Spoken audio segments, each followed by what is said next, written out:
This lane is exceptionally dark, John. Silence! We are almost at the pond.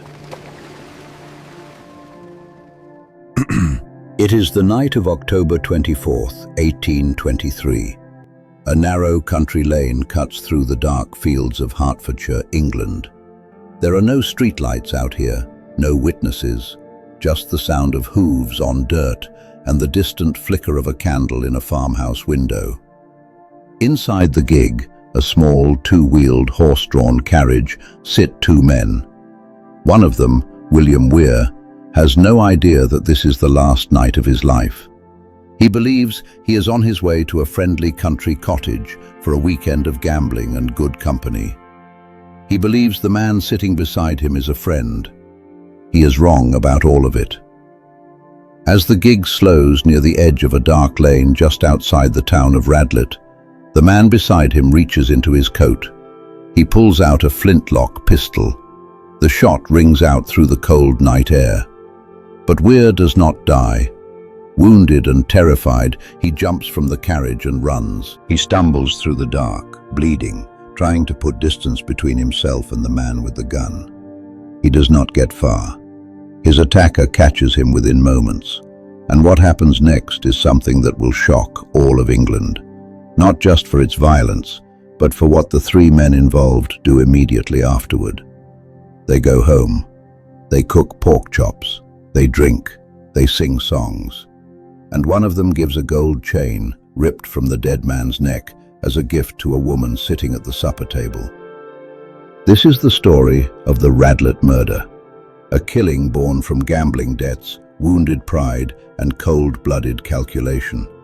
A case so shocking it brought an entire nation to a standstill and forced England to take a long, uncomfortable look at the world hiding right beneath its surface. Before we go any further, if you're new here, welcome.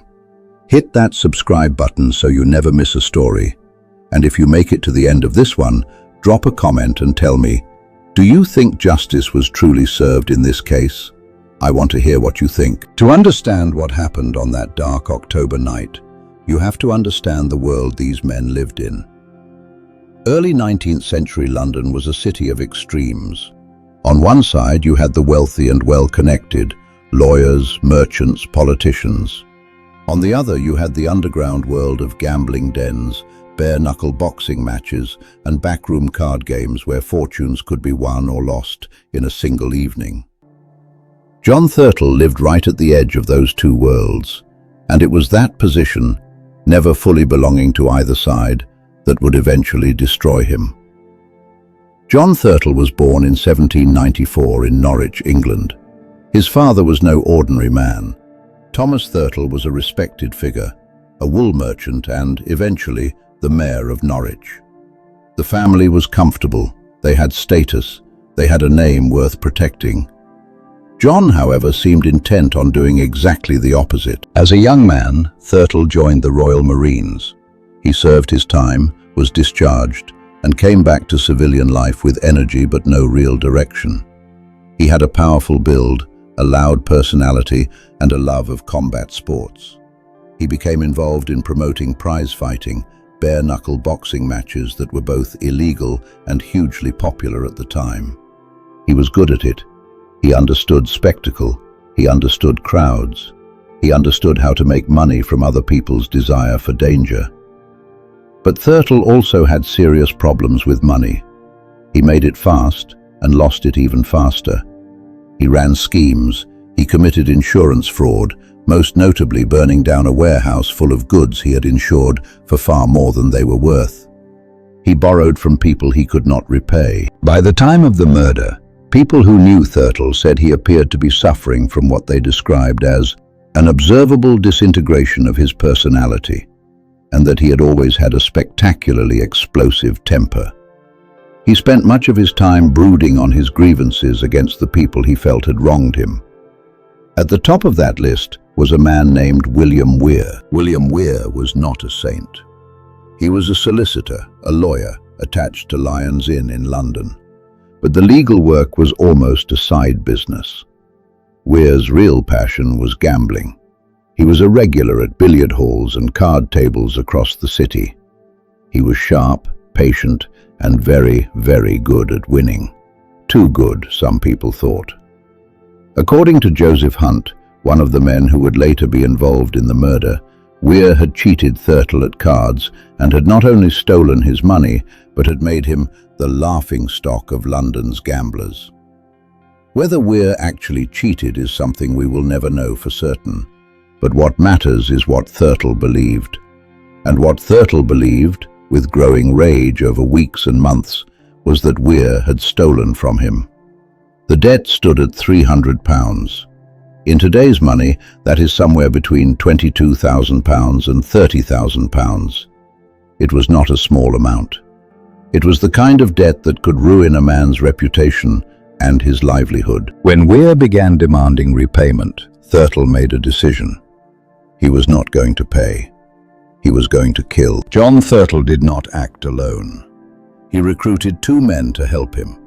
The first was Joseph Hunt, a tavern landlord who also worked occasionally as an actor and singer. Hunt was not a violent man by nature. He was Thurtle's friend, easily led, and seems to have gone along with the plan without fully thinking through what he was agreeing to. The second was William Probert, a former convict who now worked as an alcohol merchant. Probert owned a small cottage off Gills Hill Lane in Radlett, a quiet rural area about 15 miles north of London. It was the perfect location, remote, private, far enough from the city that no one would hear anything unusual on a dark autumn night. The plan was straightforward, in the brutal way that all such plans are. Invite Weir to the cottage under the pretense of a friendly gambling weekend and kill him there. Thurtle invited Weir to spend a weekend gambling with him and some friends at Probert's cottage. They travelled up from London on the 24th of October, 1823. Weir accepted the invitation without suspicion. Why would he be suspicious? He was going to spend the weekend playing cards with men he knew. He packed his things and climbed into Thurtle's gig. He had no idea that Hunt and Probert, travelling behind them in a separate vehicle, had already been briefed on what was going to happen. The lane leading to Probert's cottage was exactly the kind of place you would choose if you needed darkness and privacy. Narrow, overgrown, no houses nearby. The kind of road where, even in daylight, you could feel the isolation pressing in around you. As the gig slowed on this lane, Thurtle made his move. He drew a pistol and fired its single shot at Weir's face. The bullet glanced off his cheekbone as the gun misfired. It should have been over in a second. Instead, Weir, dazed, bleeding but still alive, managed to jump from the carriage and run. What followed was desperate and ugly. Thurtle chased him down on foot. When he caught up to the wounded man, he pulled out a penknife and cut Weir's throat. And when that still wasn't enough, he rammed the muzzle of the gun into Weir's skull with maximum force, leaving blood, hair and tissue in the barrel. William Weir was dead on a dark country lane in Hertfordshire, England. He was killed over a gambling debt and a wounded ego. Hunt and Probert arrived shortly afterward. Together, the three men carried the body and hid it in a pond near the cottage. But Probert quickly decided the hiding spot was too close to home, too risky. Under cover of darkness, they moved the body to a different pond in nearby Elstree. And then they did something that would become the most talked about detail of the entire case. They went inside. They sat down to supper. Directions were given to cook some pork chops, and after supper a jovial evening was spent.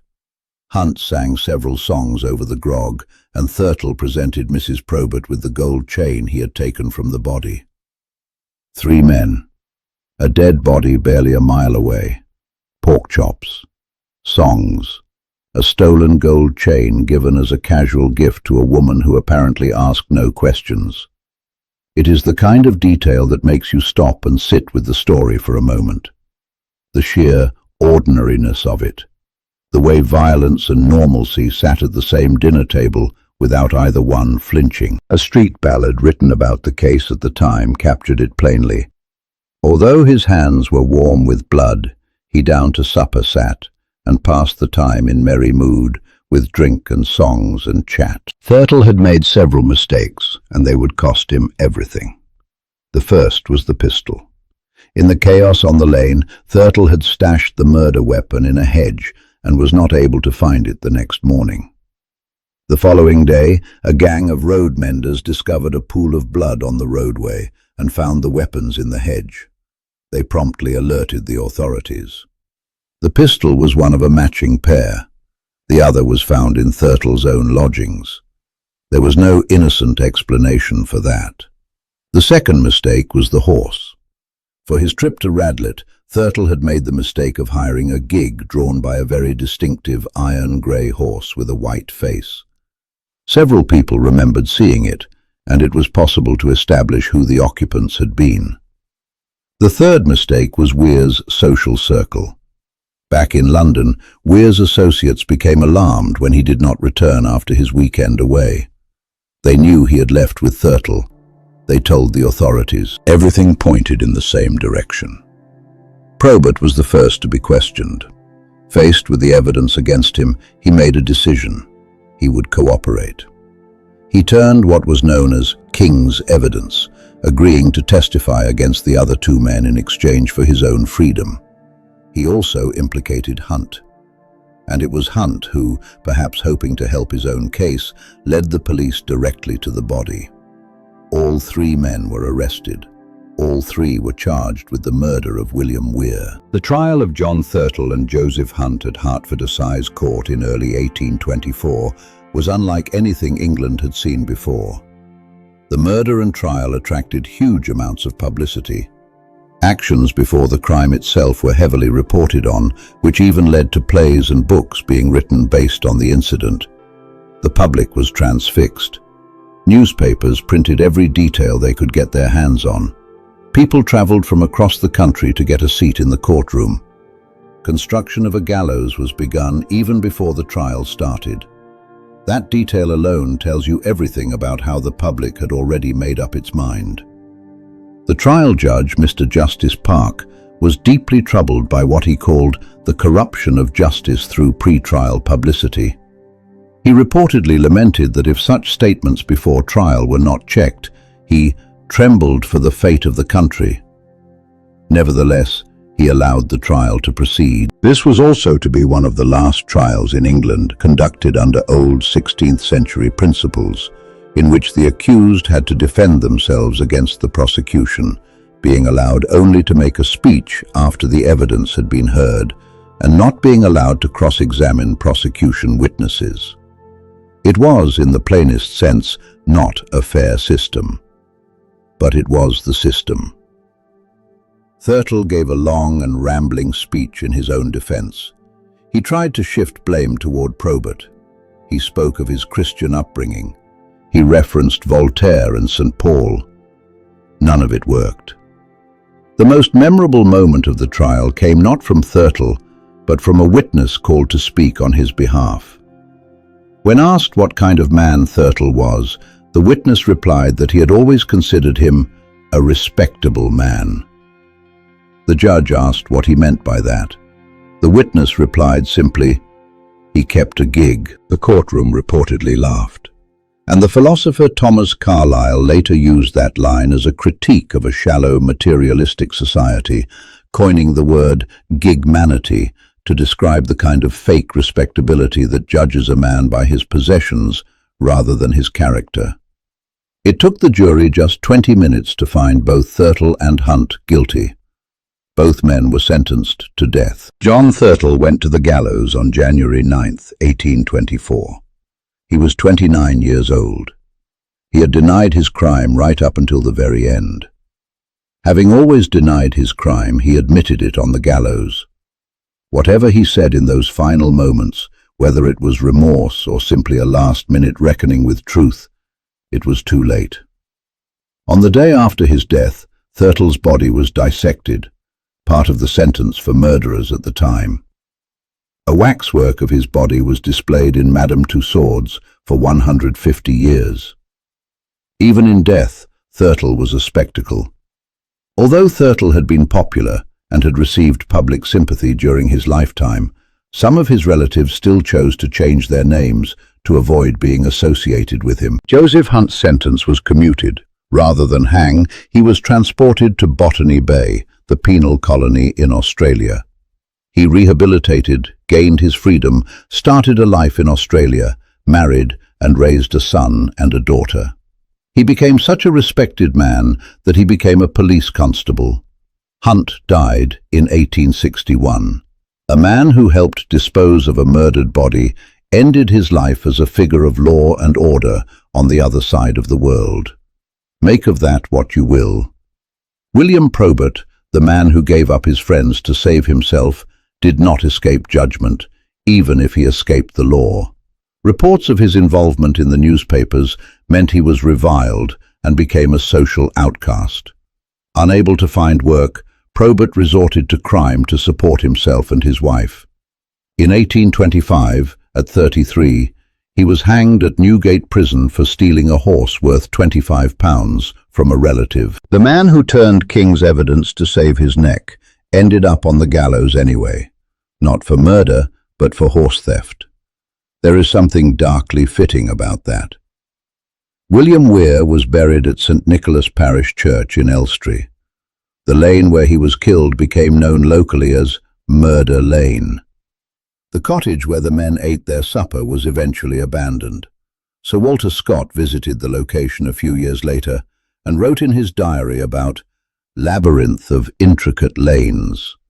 He noted that the principal part of the house had been destroyed, the garden dismantled, and that the landlord had dismantled the place because no respectable person would live there. The Radlett murder was not the bloodiest crime of the 19th century. It was not the most complex investigation. In terms of the sheer scale of evil, it does not compete with the serial killers and mass murderers who fill the pages of modern true crime. But it matters, and it matters for reasons that go beyond the crime itself. This case dragged into the open a world that respectable England did not want to see.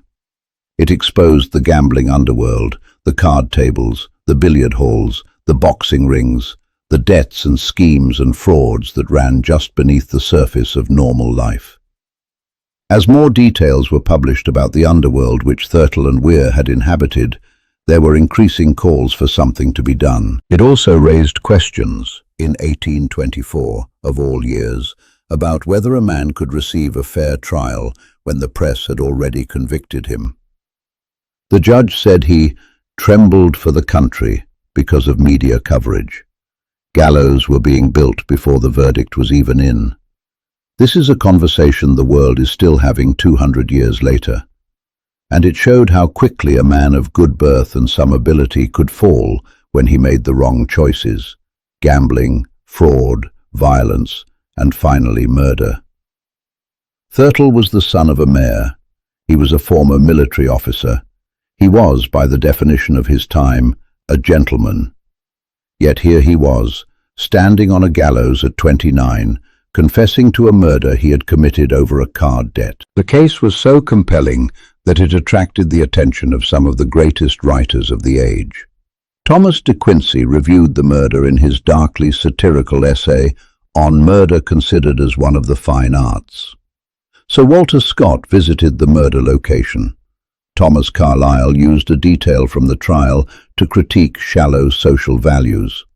The essayist William Hazlitt knew Thurtle personally. Even in the 1880s, Robert Louis Stevenson referenced the case in his short story Markheim, including a waxwork display featuring "We are in the death grip of Thurtle." This was not just a murder. It was a mirror held up to a society that thought it knew itself and did not like what it saw. William Weir was far from innocent. He lived by gambling, and by all accounts he played dirty when it suited him. But no card debt, not even one of £300, is worth a human life. He deserved to walk away from that gig that night. He deserved the chance to grow old, make mistakes, and maybe even change. He never got that chance. John Thurtle had options. He always had options. He could have walked away from the debt. He could have rebuilt from his losses. Instead, He chose a path that ended with a short drop on a cold January morning. He spent his last words on earth confessing to a crime he spent months denying. Joseph Hunt sang songs on the night of the murder and spent the rest of his life as a police officer in Australia, which is one of the stranger arcs in criminal history. And William Probert, the man who thought he could buy himself safety by betraying his friends, ended up dead on the gallows 2 years later anyway, for the price of a stolen horse. 3 men, 1 victim, a pork chop supper, and a case that England talked about for the rest of the century. The road where William Weir died is still there. The fields of Hertfordshire are still quiet on a dark autumn night. But if you drive down Gills Hill Lane and you know what to look for, you might find yourself slowing down just a little, because some places hold their stories for a very long time. So, what do you think about the Radlett murder? Do you believe Weir actually cheated Thurtle, or was this all just an excuse? Do you think the sentence was fair, given that Probert, the man who helped hide the body, walked free while the others hanged? And what about Hunt, who went on to become a police officer? Justice, or something more complicated? Drop your thoughts in the comments below. I read every single one. If you enjoyed this video, please give it a like. It genuinely helps more people find the channel. And if you want more cases like this, historical murders, forgotten crimes, the stories that history tried to leave behind, subscribe and hit the bell so you never miss one.